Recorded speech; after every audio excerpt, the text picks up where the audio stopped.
Hello friends, welcome you all. आज मैं आपके लिए जो वीडियो दिखा रहा हूँ, देखिए एक ऐसे स्टॉक की बात करेंगे, एक ऐसे स्टॉक की चर्चा करेंगे जहां खर्चा कम कमाई ज्यादा।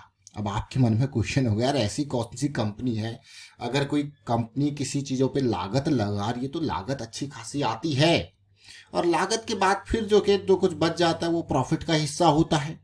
लेकिन आप जब इस कंपनी को देखोगे, इस यूनिक शेयर को देखोगे, आप कहोगे यार 60 करोड़ का खर्चा हो रहा है साल का और 300 करोड़ का प्रॉफिट छाप रही है कंपनी। ये कौन सी कंपनी है ऐसी? तो चलिए डिटेल में समझते हैं, कुछ सीखने की कोशिश करेंगे, कुछ समझने की कोशिश करेंगे इस यूनिक स्टॉक के माध्यम से। कुछ प्राइस एक्शन को भी देखेंगे और आगे बढ़ने से पहले मैं आपको बता दूं, अगर आपने अब तक चैनल को सब्सक्राइब नहीं किया तो जल्दी से सब्सक्राइब कर ले, बेल आइकन को प्रेस कर ले, जिससे आपको नोटिफिकेशन आती रहेगी। और प्राइस एक्शन सीखने के लिए ये सीरीज आपके पास ऑलरेडी रेडी है, इसको देखिए, समझने की कोशिश कीजिए और प्रैक्टिस जरूर कीजिए। देखिए प्रैक्टिस बहुत इंपॉर्टेंट है, क्योंकि ब्रेन को अगर ट्रेन करना है तो डेटा चाहिए, और डेटा कैसे पहुंचेगा? प्रैक्टिस के माध्यम से। ये कड़वी सच्चाई है जिसको आपको मानना ही पड़ेगा। प्रैक्टिस ही आपके ब्रेन तक डेटा को पहुंचा पाएगी, और जिससे ब्रेन एनालाइज करेगा और उस चीजों को, उस डेटा को यूज करेगा डिसीजन लेने में। तो चलिए समझ गए होंगे। अगर हिंट दे दिया जाए कौन सा ये स्टॉक है, जरा समझिए। ये स्टॉक कोई और नहीं, ये है एनर्जी एक्सचेंज के बारे में बात हो रही है। देखिए अभी थोड़ी देर पहले हमने सीखा था वेस्ट कोस्ट पेपर से, जेके पेपर से कुछ समझना सीखने की कोशिश करी, स्टार सीमेंट से कुछ सीखा था कल की डेट में। आज हम बात कर रहे हैं इंडियन एनर्जी एक्सचेंज की। अब इंडियन एनर्जी एक्सचेंज को देखोगे, ये स्टॉक में स्टॉक स्प्लिट अभी आई थिंक हुआ था कुछ टाइम पहले, और इसके रेवेन्यू प्रॉफिटेबिलिटी को देखोगे, कंपनी के ऊपर उधार ना के बराबर, मार्केट कैपिटलाइजेशन आज की डेट में पहुंच गया 13,000 करोड़। और दूसरी इंपॉर्टेंट बात, एनर्जी एक्सचेंज आने वाले टाइम पे जैसे जैसे अलग अलग प्लेयर, एनर्जी डिस्ट्रीब्यूशन वाले, एनर्जी जनरेशन, पावर जनरेशन वाले, ये बहुत सारी कंपनीज अलग अलग यहाँ पे काम कर रही है, तो एक्सचेंज की जरूरत पड़ रही है जो कि सेंट्रलाइज करे सिस्टम को। तो जब सिस्टम सेंट्रलाइज होगा तो इस एक्सचेंज का यूज बढ़ता जाएगा। इसीलिए 2012 में जहां इसका रेवेन्यू ना के बराबर था, आज की डेट में रेवेन्यू 400 करोड़ के पार है। तो आप देखिए ये सारी चीजें। लेकिन एक्सपेंसेस की जब बात आती है तो कंपनी के एक्सपेंसेस बिल्कुल स्टैंड स्टिल हो गए हैं, यानी कि ना ज्यादा ऊपर है ना ज्यादा नीचे है।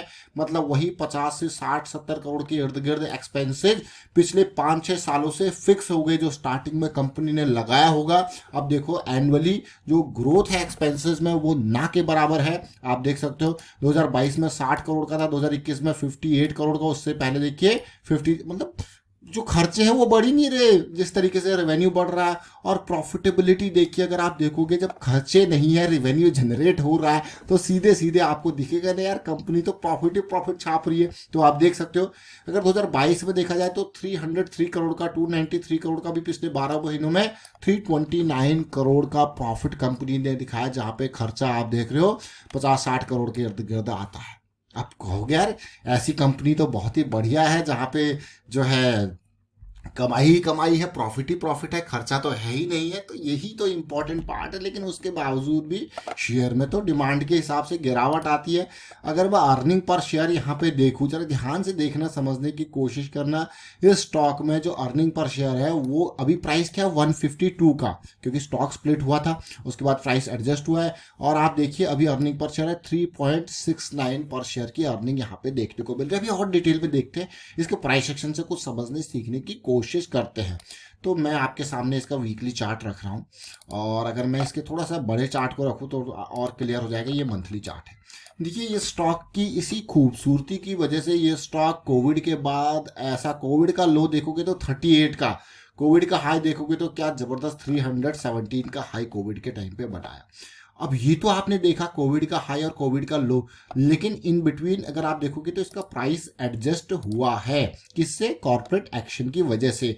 जैसे ये स्टॉक इस फॉल के बाद वापसी कर रहा था, तो ये स्टॉक हमारे रडार में जब 2020 के अप्रैल मई के टाइम पे आया था, और उस टाइम पे जो प्राइस अगर मैं दिखाऊं, उसके बाद क्या रैली इसने दी थी, कई गुना रैली में अगर देखूं इसको, इन जोन्स से कितने गुना ये गया, ऑलमोस्ट मोर देन 400% की ये रैली दी थी। अगर जरा इस प्राइस को देखिए, उस टाइम भी 150 के इर्द गिर्द का प्राइस था, फिर स्टॉक जो है स्प्लिट हो गया देखिए। और ये डेट है मई 14 2020 की। क्या इंपॉर्टेंट रैली थी, उम्मीद थी इस यूनिक स्टॉक से कि कुछ करेगा। देखिए यूनिक शेयर कुछ करेगा, उम्मीद इससे जरूर थी, लेकिन इस यूनिक शेयर को मैं अब देखते हैं, क्योंकि इतनी बड़ी रैली आई थी उसके बाद उम्मीद होती है थोड़ा करेक्शन आए। अब देख सकते हो अब यहाँ पे रैली के बाद करेक्शन। अब मैं वीकली चार्ट पे आपको लेके चलूंगा, थोड़ा यहाँ पे समझेंगे सीखेंगे।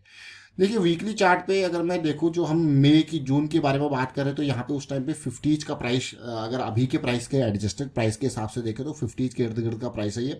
और उसके बाद आप देखिए किस तरीके से रैली आती है। और उससे भी इम्पोर्टेंट जोन अगर मैं कहूँ, इस लेवल से जो 50 का प्राइस था, उससे भी इम्पोर्टेंट जोन हमारे लिए यहाँ पे कोई था तो वो ये जोन था। ये जोन को देख रहे हैं, ये बहुत इंपॉर्टेंट जोन है। उसके बाद एक बढ़िया रैली आती है, फिर से देखिए एक और कंसोलिडेशन आपको देखने को मिल रहा है, और फिर एक और रैली आती है। और जब आसमानों पे शेयर पहुंच जाए तो भाई खतरे बढ़ जाते हैं। जब खतरे बढ़ गए तो समझ लेना रिस्क बढ़ गया। और रिस्क रिस्क देखिए कई बार ऐसा नहीं हो कि प्राइस स्टॉक का जीरो हो जाए, वो जो वेटिंग पीरियड है वो बहुत अगर 2022 का पीक इसको देखो, 2021 से 22 की 21 का एंड और 22 की स्टार्टिंग में ये स्टॉक किस लेवल पे था, और वहां से आप देख सकते हो किस तरीके से इसने कंसोलिडेशन दिखाया है। और अगर मैं अभी के हिसाब से देखूं इस स्टॉक को, तो आप क्लियरली देख सकते हो क्या कंसोलिडेशन, ये एक बेस का फॉर्मेशन हो रहा है। इस बेस के फॉर्मेशन में मुझे जो सबसे अच्छी बात यहाँ पे लगी उसको समझने की कोशिश करते हैं, और वो बात है इस स्टॉक में ये रुकावट, गिरावट में रुकावट इस स्टॉक में बहुत इंपॉर्टेंट पार्ट। और साथ में इसने यहाँ पे एक हायर हाई बनाने की कोशिश करी, पिछले हाई को तोड़ के करेक्शन दिया, जिसकी वजह से ये स्टॉक जो है इन फोकस है। और दूसरी इंपॉर्टेंट बात, अगर मैं एमएसीडी के लेवल्स को देखूं, हमारा 2 पॉइंट सिस्टम के बारे में बात करें, अगर पॉइंट नंबर 1 पॉइंट नंबर 2 के बारे में बात करें, तो आप क्लियरली देख सकते हो कि पॉइंट नंबर 1 पॉइंट नंबर 2 की कैसी सिचुएशन है। आप इसको कहोगे क्लियर कट द डाइवर्जेंस। जब डाइवर्जेंस दिखता है तो उसके बाद जब मोमेंटम में आता है वीकली चार्ट, तो हमारे लिए बहुत इंपॉर्टेंट मौका होता है। लेकिन उससे भी बढ़िया मौका होता है जब ये करेक्शन रिजॉल्व होती है, यानी कि ये करेक्शन रिजॉल्व होती है तो और बेहतरीन मौका होता है लो रिस्क की अपॉर्चुनिटीज का। तो चलिए ये हम बात कर रहे हैं आईईएक्स की, यानी कि इंडियन एनर्जी एक्सचेंज की। और अभी अगर मैं देखूं यहाँ पे किस तरीके की सिचुएशन चल रही है, थोड़ा डेली टाइम फ्रेम पे जाएंगे, वहां पे भी कुछ समझने सीखने की कोशिश करेंगे। अगर डेली टाइम फ्रेम पे इसके प्राइस को देखोगे तो 151 का करंट प्राइस है। और रिस्क मैनेजमेंट के हिसाब से बात करें तो प्राइस साइकिल देखिए ऑलरेडी स्टार्टेड है। यहाँ पे ये हमारा पॉइंट नंबर 1 था, पॉइंट नंबर 2 था, और मोमेंटम ऑलरेडी इन लेवल से स्टार्ट हुआ। और साथ में मैं यही कहूंगा कि इंपॉर्टेंट रिस्क एरिया, अगर मैं यहाँ पे एंट्री लेता हूँ 151 इस रेंज में, तो मेरा स्टॉप लॉस कहाँ पे है, मेरा डीप स्टॉप लॉस कहाँ पे है। तो चलिए डीप स्टॉप लॉस के हिसाब से चलते हैं। 150 है राउंड ऑफ करके, 120 का अगर मैं 30 पॉइंट का रिस्क यहाँ पे लेने को तैयार हूँ इस पर्टिकुलर स्टॉक में, कितना रिस्क 30 पॉइंट का। तो मुझे ये पता होना चाहिए कि भाई मैं अगर 3000 का लॉस लेने को तैयार हूं, तब जाके मैं इस स्टॉक में मात्र और मात्र 100 शेयर खरीदूंगा। अगर मेरी कैपेसिटी 3000 के लॉस लेने की नहीं है तो मैं अपनी पोजीशन के साइज को रिड्यूस करूंगा।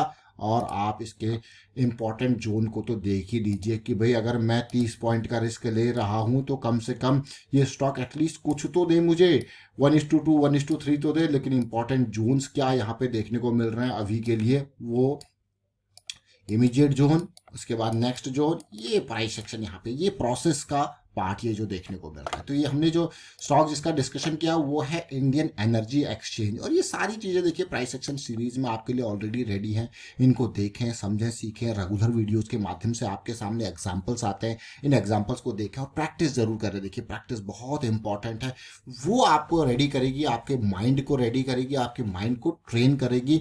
और फिलहाल वाइंड अप करता हूँ वीडियो को, आप शेयर कीजिए, लाइक कीजिए। Thank you for watching the video.